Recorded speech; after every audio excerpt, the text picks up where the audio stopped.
আসসালামু আলাইকুম। বোর্ড চ্যালেঞ্জের আবেদন করার জন্য আগে ওদের সিকিউরিটি ওয়েবসাইটে যেতে হবে। তো এটা হচ্ছে ওয়েবসাইট লিঙ্ক। এখানে যাওয়ার পর ওদের পেজটা ওপেন হবে।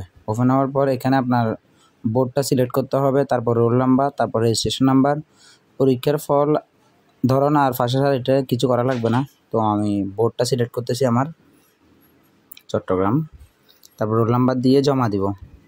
জমা দেওয়ার পর এখানে ডান পাশের নাম, roll number, registration number, board আসবে, এগুলো মিলিয়ে নেবেন।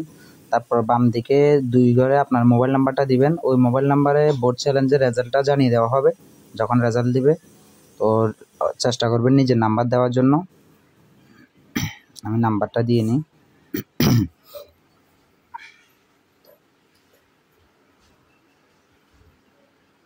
নাম্বার দেওয়ার পরে জমা দিন, এখানে ক্লিক করতে হবে।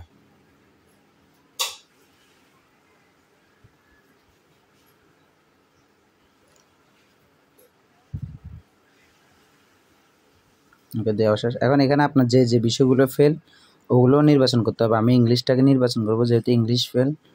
ইংলিশে নির্বাচন দিলাম। এরপর এখানে অটোমেটিক ডান পাশে বিষয়কর চলে আসবে 107। তো অন্যগুলো সিলেক্ট করলে এগুলো আসবে। এরপর ফি প্রদানে করুন, এখানে ওকে দিবেন। ওকে দেওয়ার পর আমাকে কত টাকা পেমেন্ট করতে হবে এখানে দিয়ে দিবে। 300 টাকা পেমেন্ট করতে হবে। তো এটা আমরা চাইলে টেলিটক সিম ছাড়াও বিকাশ থেকে দিতে পারবো। বিকাশ থেকে দেওয়ার জন্য আমাদেরকে অবশ্যই আগে বিকাশটা লগ ইন করতে হবে, বিকাশ অ্যাপস। আমরা এখন বিকাশে যাব। বিকাশ অ্যাপসে গিয়ে ওখানে এডুকেশন ফিতে যাওয়ার পরে কলেজ সিলেক্ট করতে হবে। কলেজ সিলেক্ট না করে এইচএসসি দিয়ে সার্চ দিলে ওদের অ্যাপসটাতে ওখানে শো করবে সিকিউরিটি, ওইখানে ক্লিক করতে হবে। ক্লিক করার পরে উপরে বোর্ডের নাম দিতে হবে, তারপরে পাশের সাল আর রোল নাম্বারটা দিতে হবে। রোল নাম্বারটা দেওয়ার পর এখানে আমার টাকাটা শো করবে 300 টাকা। এরপরে আমি নেক্সট বাটনে ক্লিক করব। এরপরে নাম শো আসছে। এরপর আমি পিন নাম্বার দিয়ে টাকাটা পে করব।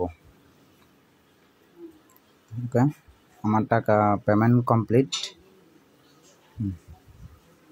এরপরে আমি আবার আমার আগের পেজটাতে চলে যাব, যেখানে ওয়েবসাইট থেকে আমি আবেদন করতেছি ওখানে চলে যাব।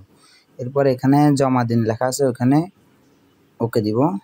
আমার কাজ সম্পন্ন হয়ে গেল। এরপরে ওখানে বন্ধ করুন ক্লিক করলে আমাকে পেজ থেকে সাইন আউট হয়ে যাবে অটোমেটিক। তো এইভাবে খুব সহজে আবেদন করে ফেলা যাবে।